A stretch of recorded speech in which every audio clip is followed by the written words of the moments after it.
Tonight, 1 week later, Where are you? reminder upon reminder of the Canada Day floods still piled up at the curb. Not only is it a visual reminder for us of what's happening, it's also becoming a biohazard. As the frustration and the smell both continue to grow.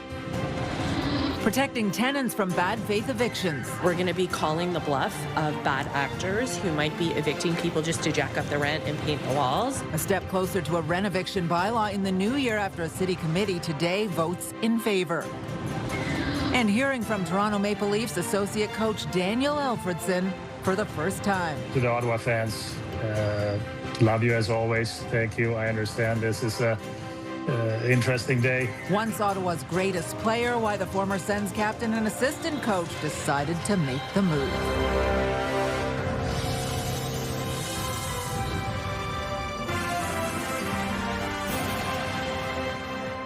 Good evening. Exactly 1 week after a record-breaking rainstorm hit the capital, affected residents are desperate for help, especially when it comes to getting rid of the rotting garbage, spoiled food, and contaminated debris. It's all sitting outside homes, and many are worried the cleanup delay is becoming a public health concern. CTV's Katelyn Wilson joins us live now with more on this. Katelyn, it is a mess out there. It really is, especially with all that garbage. Residents say they're frustrated as they wait for the city to remove piles of flood debris. Many still don't have power, AC, or hot water. They say the rotting food is starting to smell in the heat as people rummage through years of memories and personal belongings left at the curb. This is green bin. This is containers. This house has been out of power since July 1st. Rotting garbage lines the curb of this home in Crystal Beach where residents say patience is running out. Piles of debris, some contaminated with sewage, are still sitting outside a week after record-breaking rainfall caused flash floods, destroying thousands of basements. We have had to ask them, where are you? Come out. And that is the disappointment for us as taxpayers. Residents say the smell is awful, communication unclear, and they're worried it's becoming more than a collection issue. It's also becoming a biohazard. In the heat, a lot of rotted food, articles that are covered with sewage. It needs to be removed. And with cleanup slow, they say people are coming through, picking up items like toys and furniture. It's not a good idea to take items, even if they look like they might be okay. If they're being discarded for a reason, and that's because people know that they're not going to be salvageable. The city is sending out extra trucks to pick up the garbage, but councillor Theresa Kavanagh says there are not enough resources to clear the sheer volume of debris quickly. The truck comes and they pick up maybe 2 households full of, and they have to leave. So, but we were worried about the green bin content, and they're trying to get that done as well. So it's, I know it's frustrating. Meanwhile, local MPP Chandra Pasma is calling on the province to step in and help. The Premier is making vague commitments of support, but there's been literally no actual tangible support offered to the City of Ottawa. We need people here to help with the garbage cleanup, to help with emptying out houses. It's very clear after a week that the city cannot manage this on its own. According to the mayor, the city and province are working together to ensure affected residents will be able to apply for provincial compensation, with the Ontario government promising more details soon. But after a week of waiting, residents say the toll is not just physical, but emotional. Everybody's mental health is severely impacted. Like it's like we're in Hurricane Katrina and we feel abandoned. When it comes to the garbage, the city is telling residents in affected areas not to register for extra collections, saying crews will continue going into neighborhoods until everything is picked up. Patricia?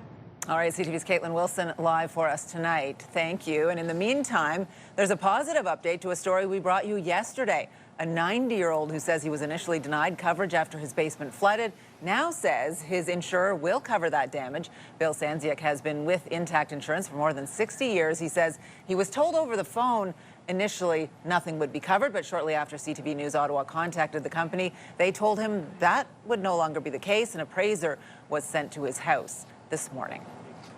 Well, another potential layer of protection for tenants closer to becoming reality. Councillors on a city committee voting to move forward with a renovation bylaw today that would help prevent landlords from forcing tenants out under the guise of major renovations to raise the rent. CTV's Leah Larocque was at City Hall today for this lengthy committee meeting and joins us now. Leah? Patricia, there is already strong provincial legislation that protects tenants. So many argue a municipal bylaw is a moot point, while others say we need one to fill in the gaps. Nelda Giroux says she spent 2 years fighting being evicted from her apartment. I never thought I'd go through this because, I'm retired. I'm 74 years old. Her landlord wanted to renovate and then raise the rent. Oh, I wouldn't be able to afford a new place, not with the prices of groceries and everything is going up. She won her fight, but knows others don't. I'm also fighting for you. For you. She was one of nearly 30 delegates who spoke to councillors about a new proposed bylaw that would make it harder for landlords to evict tenants in order to do renovations. I still live in fear that my landlord can still try to rent-evict me again. The renovation bylaws that you guys are considering today, and it gives me a lot of hope that I might be protected from a bad faith eviction in the future. But there is already provincial legislation against bad faith evictions, and opponents to a municipal bylaw says the city doesn't need one, saying it would overlap and add bureaucratic red tape and delays. The now strengthened provincial regime risks overlapping requirements, unnecessary administrative complexity, and an uncertainty about enforcement responsibilities. But the city's proposed bylaw does add other protections, including a license and permit requirement for landlords before an eviction notice, as well as an education guide to tenants. If you have to wait an additional month to get your permit from the city so that you can actually go in and apply to the N13 to do your renovation, that's a month lost. Time is money. Dissent. No dissent. One dissent from Councillor Lowe. After hours of debate, councillors voting yes. We're going to be calling the bluff of bad actors who might be evicting people just to jack up the rent and paint the walls. If you're doing a renovation that's significant enough to require a permit, then all you need to do is show your permit. The bylaw still needs approval from council. So what happens now? It goes to council on July 15th. If approved, the proposed bylaw would come into effect on January 1st, 2027. It is important to note that other cities like Hamilton, Kitchener, and Toronto have their own renovation bylaw. Patricia. All right, CTV's Leah Larocque live for us tonight. Thank you. We have extended coverage of that renovation bylaw, what it could mean for tenants and for landlords. There are more stories online at ctvnewsottawa.ca. Well, we're hearing tonight from the newest member of the Toronto Maple Leafs organization, former longtime Sens captain Daniel Alfredsson, speaking from Sweden, acknowledging the interesting day that shocked fans as he makes the move from Ottawa's organization to their least liked rival. It's the polite way of saying it. CTV's Austin Lee joins us live in studio with more on this. So, Austin, what is the message from the former Sens star? Oh, Patricia, the message is that this was in the best interest of his career. Alfredson says he's excited and ready to hit the ground running as part of the Toronto coaching staff. Sens fans, maybe not quite as ready. They still need a little bit of time to digest all of this news. But for Alfredson, this is a step up from his assistant coaching role in Ottawa, and he says he knew he wasn't staying in the capital after his contract expired in June. Again, speaking from his home in Sweden, Alfredson revealing he actually interviewed for the Leafs head coaching position before they ultimately decided to hire Jim Hiller for that role. The Leafs then circled back, and Alfredson jumped on the chance to expand his coaching career. Today, he thanked Sens owner Michael Andlauer, General Manager Steve Staios, and the rest of Ottawa's coaching staff. I've learned a ton from you guys, and keep up the good work and what you started there. Also to the Ottawa fans, love you as always. Thank you. I understand this is a interesting day, but also an exciting chapter for me as I expand my coaching career. And Alfredson adds he knew that he would have to make the move from the Ottawa Senators when he decided to get into coaching, saying, quote, "I have to earn my way and get experience." Now, Alfredson, as is typical, sounding pretty calm and measured today in his comments. But Sens fans yesterday, not so much. The announcement lit up social media with many people initially thinking it was fake. Patricia. I had a moment of doubting it as well. CTV's Austin Lee live for us tonight. Thanks so much. Still ahead, a sky-high landmark a step closer to disappearing from the Smiths Falls skyline. Why it appears the 1924 water tower will soon come down.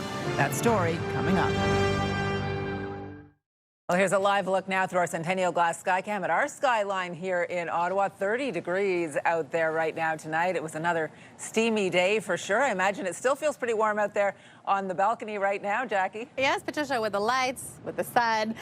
It is quite nice, so I'm glad I put on the sunscreen. With those humidity levels, though, it's feeling closer to 37. The good news is we are anticipating that we are clear of precipitation as we get into the evenings. A little bit of some cloud cover, though, but right now, take advantage of this wonderful weather we are having. It might be a couple days before we see the return of a full day of sunshine. About 30 here in Ottawa, 38 with that humidity, 27 along the Seaway, feeling more like a 33. And again, you can start to see the cool air coming in from the north. We are getting westerly winds moving in the overnight hour that will bring some partly cloudy skies. Tomorrow, the anticipated daytime high is 26.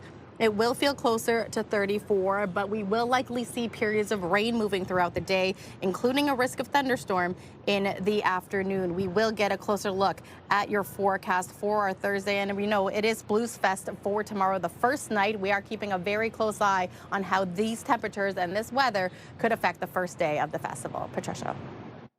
Well, an Ottawa police officer is facing charges for allegedly driving while impaired. According to the service, the off-duty incident happened last month. No other details were released. Constable Mathieu Bouchard is still on active duty, but is currently limited to an administrative role. Meantime, a Gatineau police officer has been charged in connection with an alleged assault.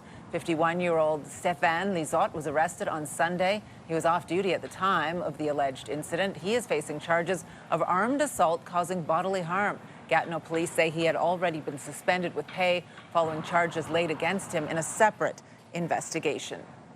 A U.S. man is facing charges after an investigation into online child exploitation here in the capital.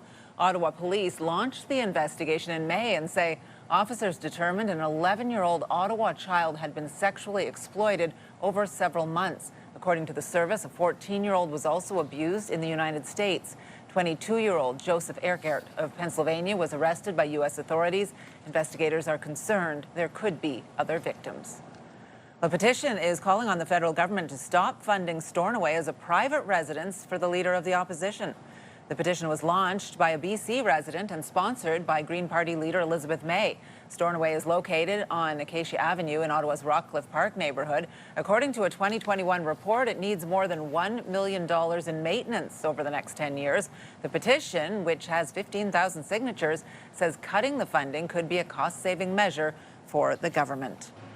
Well, meantime, protests continue over the federal government's return to office mandate for public servants. Most federal workers are now required to be in office 4 days a week. Members of the Professional Institute of the Public Service staged a demonstration today. The union says workers face overcrowded offices and outdated buildings. The Treasury Board says in-office work increases performance and builds stronger teams. Well, there's a major development in the strike by Bank of Canada security officers. The bank has been ordered to stop using replacement workers during the labor dispute.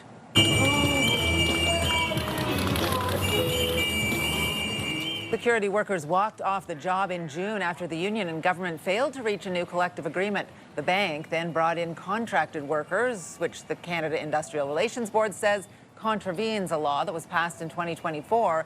It bans federally regulated workplaces from bringing in replacement workers during a strike. In a statement, Union President Sharon D'Souza calls the ruling a major victory, saying it, quote, shows that no employer, even the Prime Minister's former employer, is above the law. The bank says it will comply with the ruling as soon as it can ensure the required level of security. Ottawa police are looking for help identifying a suspect wanted for an alleged Canada Day assault and robbery.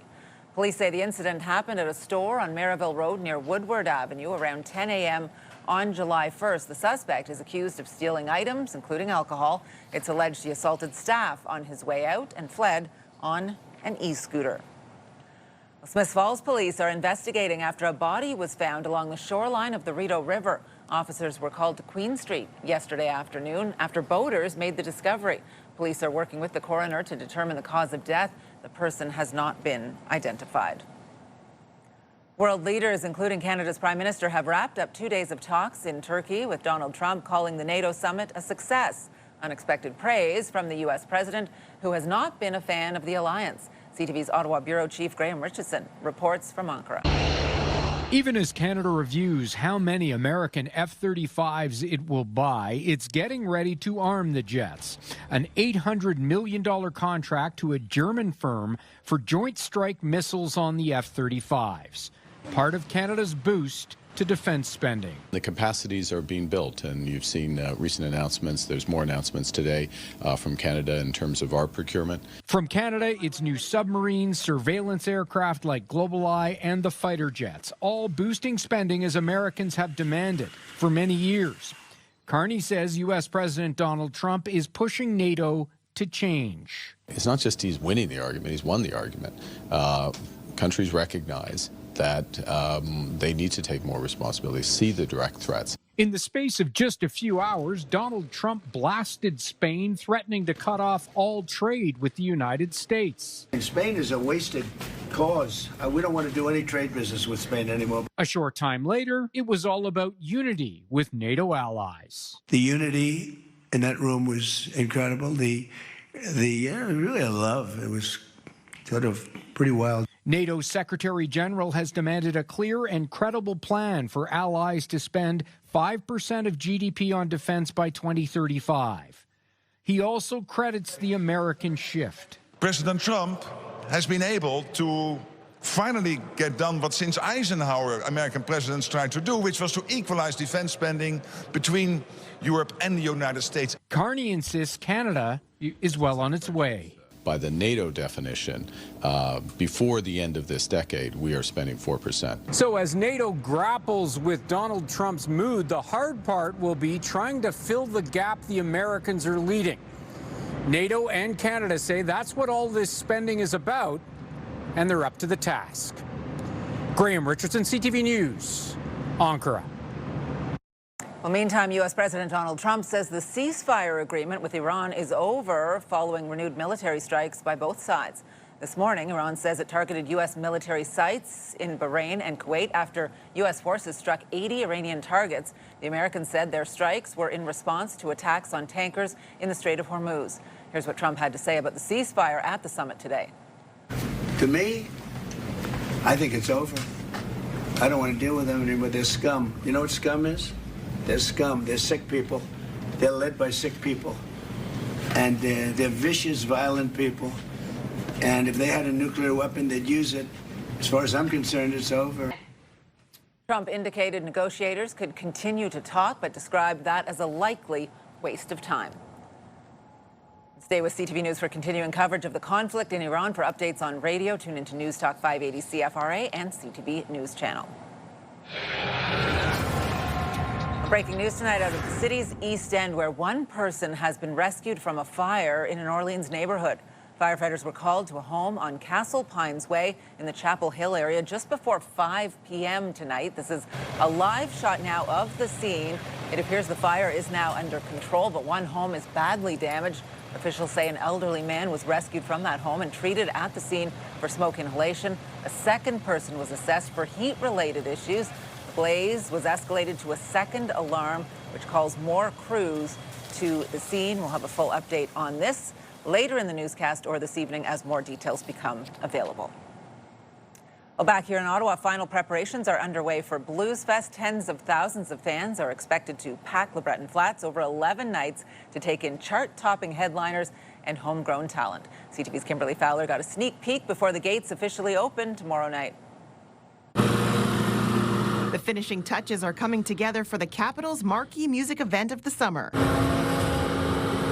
Ottawa Bluesfest is back for its 32nd year. If you got a chance, take it. For 11 nights, LeBreton Flats hosts an eclectic lineup for all music lovers, kicking off Thursday night with country music star Cody Johnson. Then on Friday, a big crowd is expected for Cypress Hill Pack it up, pack it in, let me begin. and Limp Bizkit. make sure that there's ways for people to get around here, lots of help in terms of security. We've got 6 large screens throughout the whole main bowl. The street is open and closed, so there's all kinds of areas where you can sit.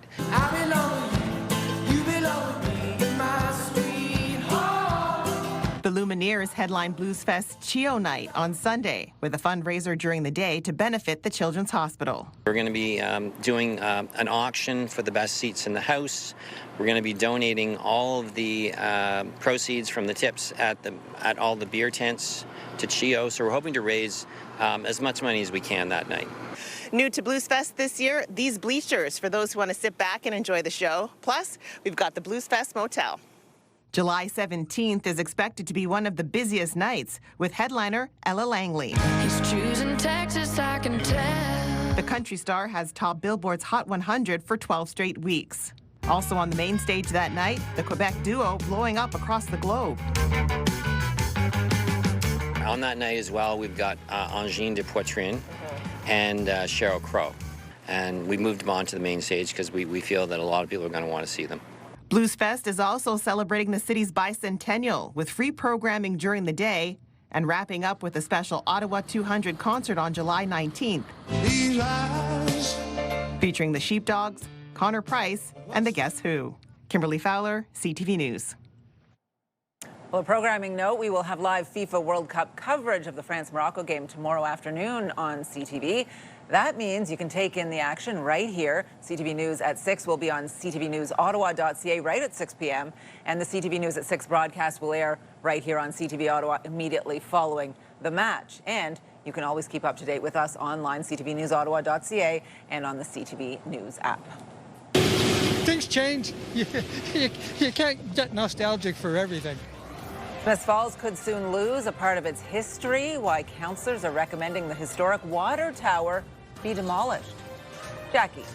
Well, thanks so much, Patricia. We are enjoying the breeze on this sunshine day on the Capitol Barbecue patio. Again, inspecting clear skies as we get into the evening. Here's a live look through our Centennial glass sky cam. Oh, just a second before we get to that, here's a look at what we can expect for tomorrow. Mainly cloudy to kick things off. We are anticipating some rain moving in the early part of the afternoon. Yes, there is a thunderstorm risk, and again, a chance of showers should linger for the evening. We are keeping a close eye on this for Bluesfest opening night. Here's a live look through our Centennial glass sky cam. It's 30 degrees out, overlooking Sussex Drive and a beautiful view of the Ottawa River. Taking a look at the roads on this Wednesday evening commute, seeing things generally moving fairly well out there. There are some slowdowns in the usual spots on the Queensway for you tonight. Well, for more than a century, it has been one of Smiths Falls' most visible landmarks, but now the town's historic water tower is one step closer to being demolished. The old water tower is located in Centennial Park along the shores of the Rideau Canal, and while the town's councillors looked at preserving the 1920s infrastructure, they say it's just not worth it. Here's CTV's Tyler Fleming. Turn any corner in Smiths Falls, and there's a good chance you'll see it. The old water tower has stood over the town for more than 100 years. Bob McGrath grew up here, and while he's not about to kiss and tell, he remembers it as a popular meeting spot back in the day. That's where, as teenagers, where we all parked our cars and made out with the girls. This is a landmark that's been here as long as I can remember. In Centennial Park along the Rideau Canal, the water tower, built in 1924, had long served the town's needs, but now it's likely coming down. It's no longer in service, it's rusted, it leaks, and in late June, a council committee recommended demolition instead of preservation, saying it was a difficult decision, but an important one. It's a shame to see it go, but times are changing. Now, demolition is expected to cost about $375,000, while rehabilitation was estimated at more than $2.4 million. I think there's better uses for the taxpayers' money than repairing an old tower. Late last year, a new water tower took over with 6 times the capacity to meet the community's growing needs. $13 million project on the other side of town with a new water tower and a trunk line going into it. That's the investment for the next 100 years.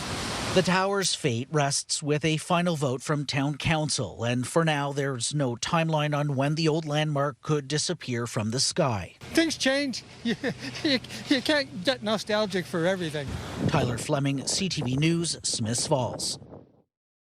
Fair. All right. Well, the humid weather has made a return to the capital. Temperatures climbed to 32 degrees this afternoon. It felt more like 39, but things are expected to cool down overnight with some rain on the way. As we go back to Jackie on the balcony for a full look at this forecast, and a lot of Bluesfest goers are particularly honing in on the dates that they're going to be attending the festival, Jackie. That's right, Patricia. It may be as muggy as this, will be as sunny. I don't think I could guarantee that, but the good news is by the time the evening rolls around, it's looking like the weather system will be passing before the main act hits the stage. Now, right now, temperature 30 degrees, as anticipated a daytime high of 31. We've got those southwesterly winds moving in, giving us a little bit of that breeze. It's actually really nice when you are in the shade out and about. Now, right now, across Canada, Fredericton temperatures 25 degrees, mainly sunny skies. There is a little bit of that rain in Halifax, 19 degrees, much cooler than what we can see here for Quebec and Ontario, where temperatures are averaging the mid-20s, but Windsor, Toronto, even Ottawa and Quebec,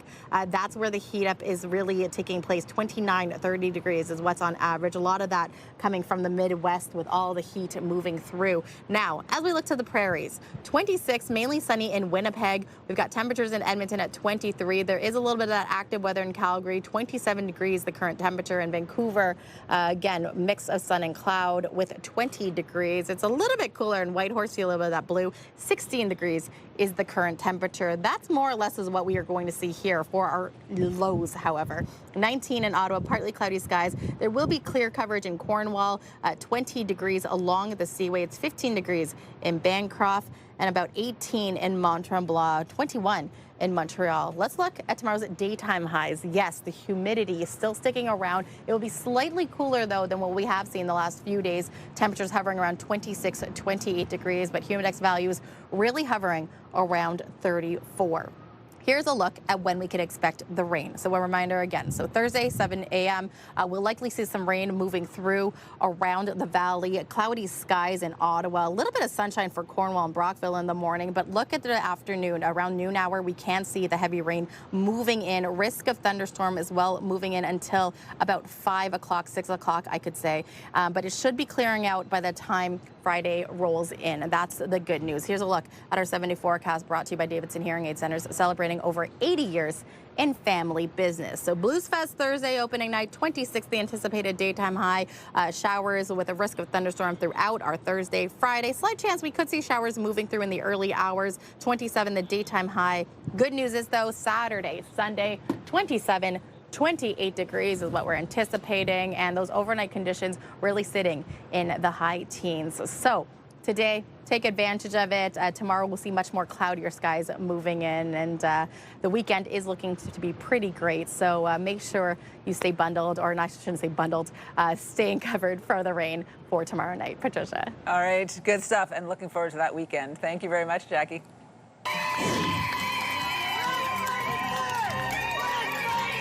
Coming up, health and social service workers rally in downtown Toronto, calling on the province to put an end to the weeks-long strike.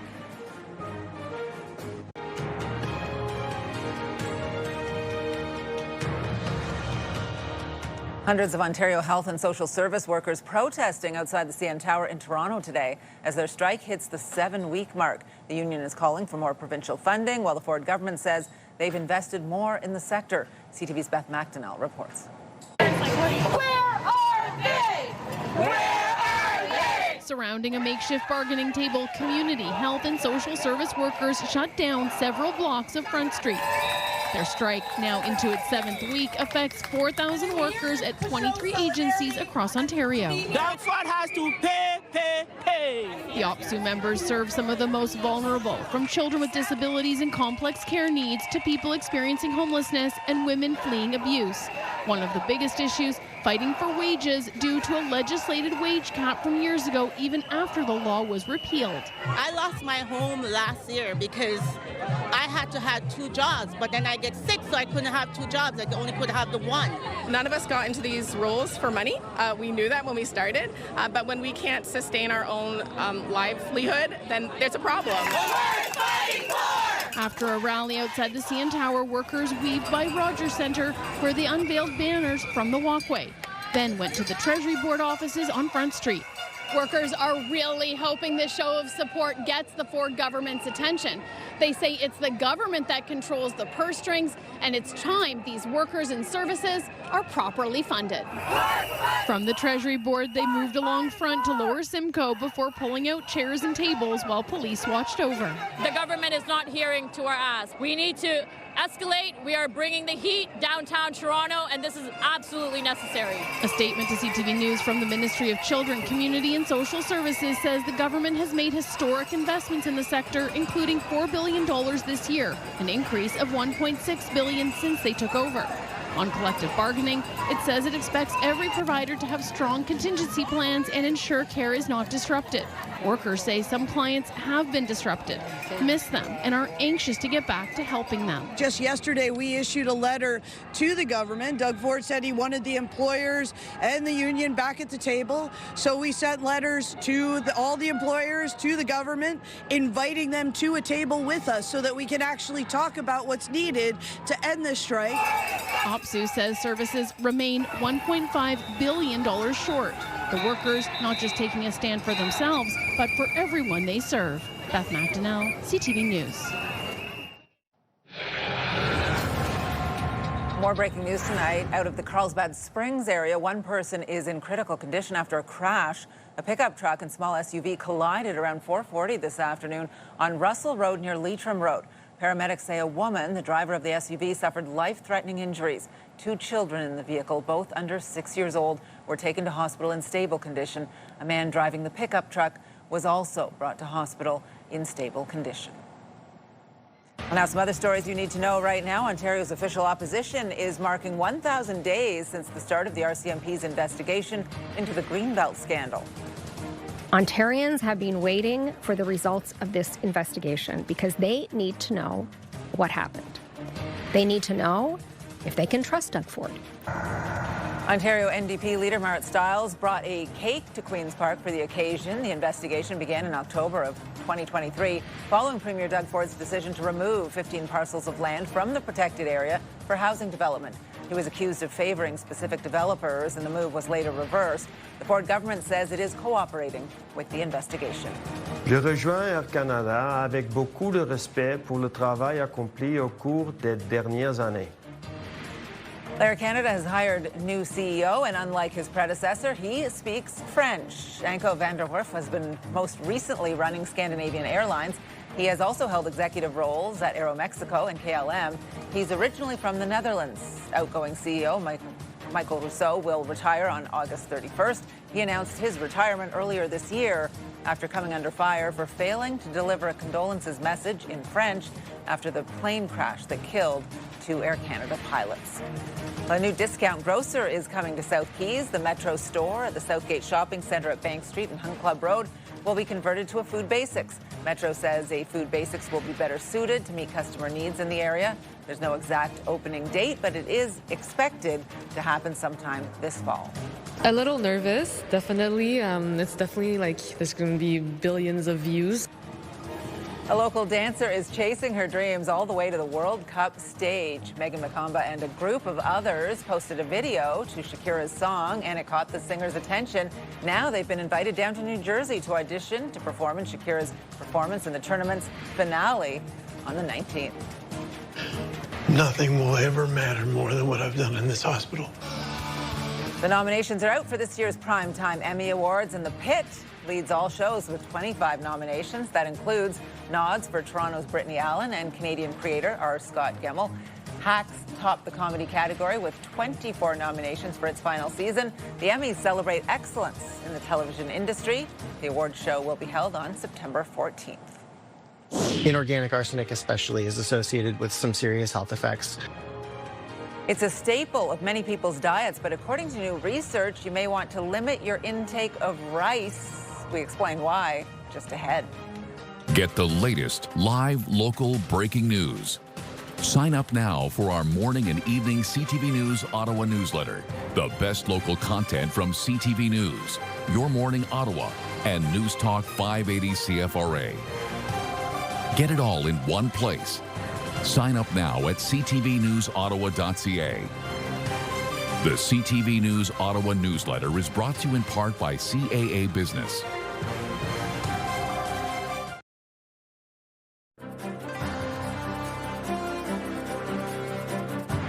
A new food safety investigation has found a potentially dangerous heavy metal in a popular food staple. Researchers say some rice products can contain concerning levels of arsenic. Here's CTV's Pat Foran.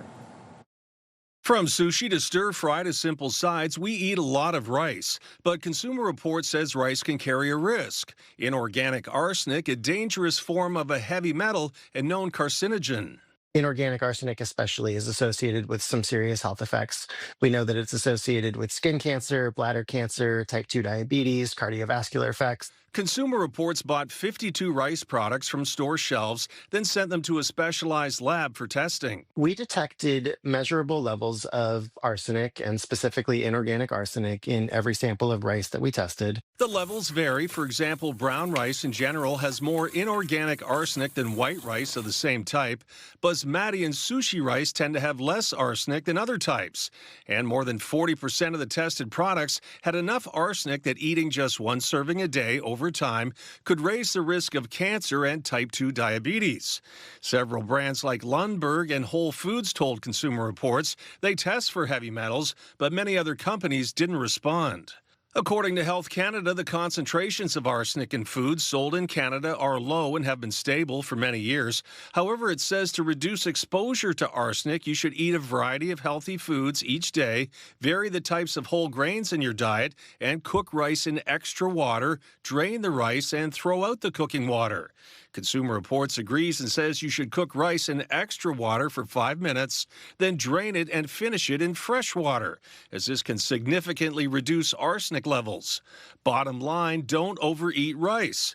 Use different sides from time to time, including quinoa and oats, which tests show are lower in arsenic, and when choosing rice, consider lower arsenic varieties like basmati and sushi. Pat Foran, CTV News. Another big announcement from Alberta today. The province has won a contract to build a data centre for a major American tech company. BNN Bloomberg's Marilla Fernandez reports. The province will be home to a new $13 billion data centre for Meta. Alberta's energy resources make it ideal for energy-intense projects like data centres. This one will be built in Sturgeon County, just north of Edmonton. The centre will run mostly on natural gas, and the province says it will generate about $250 million a year for Alberta.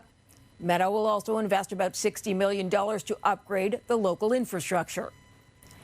Here are the closing numbers for the day. The Canadian dollar is up to 70.60. West Texas Intermediate up over $3 to 73.52. Western Canadian Select up over $2 to 55.27. And the TSX lost 336 points today. Those are your business headlines. I'm Marilla Fernandez. At the start, they're going to come with a little bit more expensive models, but eventually they'll bring in affordable models, which should bring the price of cars overall for vehicles down in this country. Coming up, we have a look at the new Chinese electric vehicles now available for sale in Canada.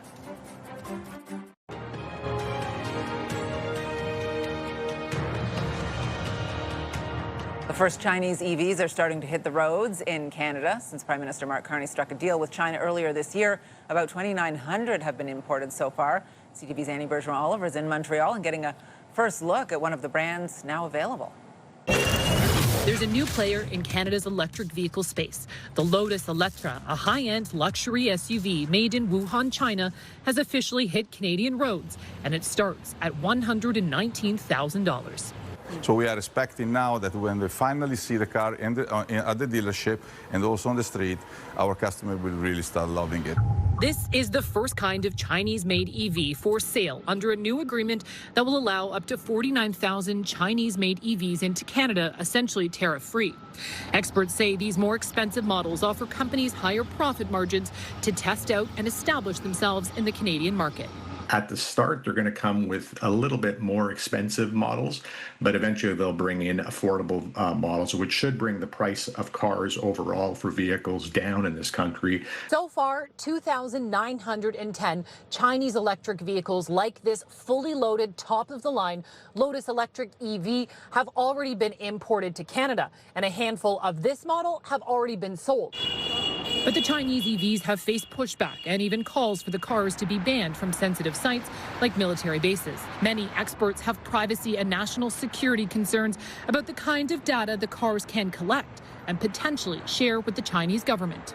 All cars are computers on wheels, and they're massive computing devices. And by law in China, this state has access to that data. It doesn't mean they will access the data, but it means they can should they choose to. The CEO of Lotus Group Americas says the cars comply with all government rules and regulations. We disclosed to the government everything that is related on our software, everything that related on our hardware, and we pass all the examination. If you can't afford one of these luxury EVs, more affordable options will soon be on the market. The Prime Minister wants half of all Chinese EVs imported into Canada to cost less than $35,000 by 2030. Annie Bergeron-Oliver, CTV News, Montreal.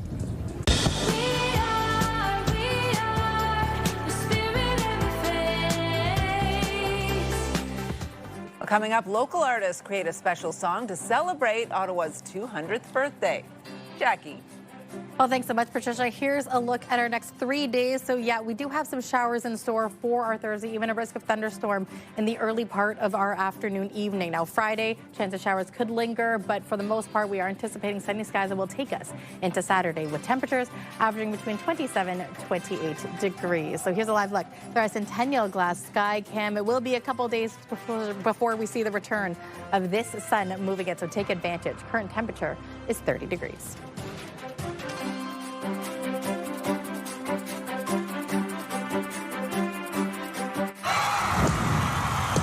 National Capital Region is jam-packed with incredible experiences you don't want to miss. Hey, it's Tanea Taylor, your iHeartRadio Weekender, powered by Barhaven Ford. Get the inside scoop on all the biggest and best events every Thursday, Friday, and Saturday on CTV, Move 100, Pure Country 94, TSN 1200, and News Talk 580 CFRA. iHeartRadio Weekenders is powered by Barhaven Ford. Find your adventure. We stock it. The Bronco family.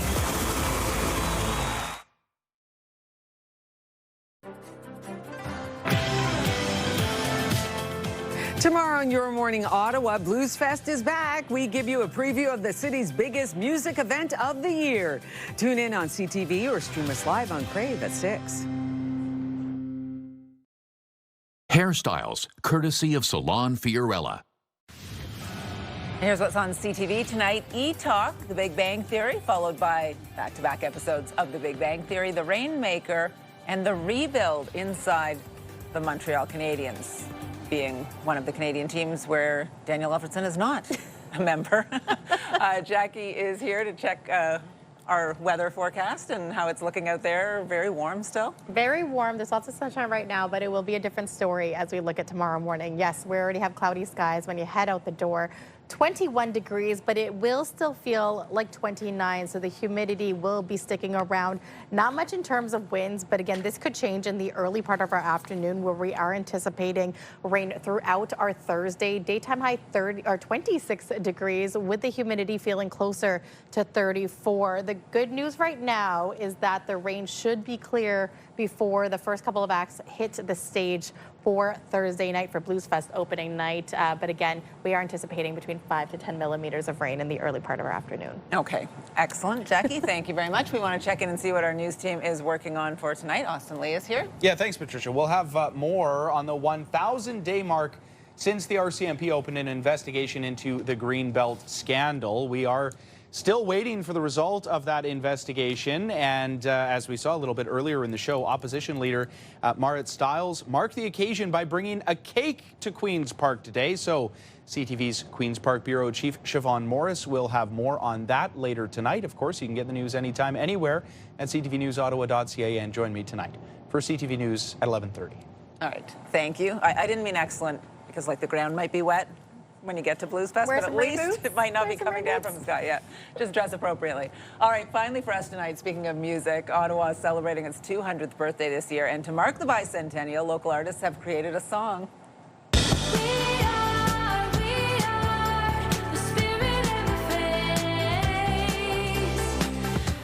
The song is called Heart of This Place and shares the story of Ottawa through music. This was a collaboration between the city and the Ottawa Music Industry Coalition. The song makes me cry every time, and I've listened to it many times.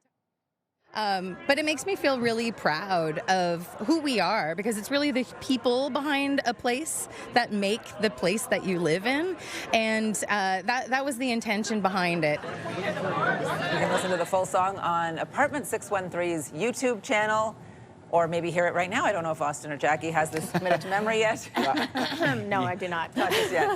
It sounds pretty catchy, though. Yeah. Pretty good. You Yeah. catch it at some karaoke bars later on this weekend, Yeah, probably. no doubt. We'll find you there singing it, right? Well, a lot of people will be in the singing mode after Bluesfest, maybe get inspired. First weekend, let's go. Yeah.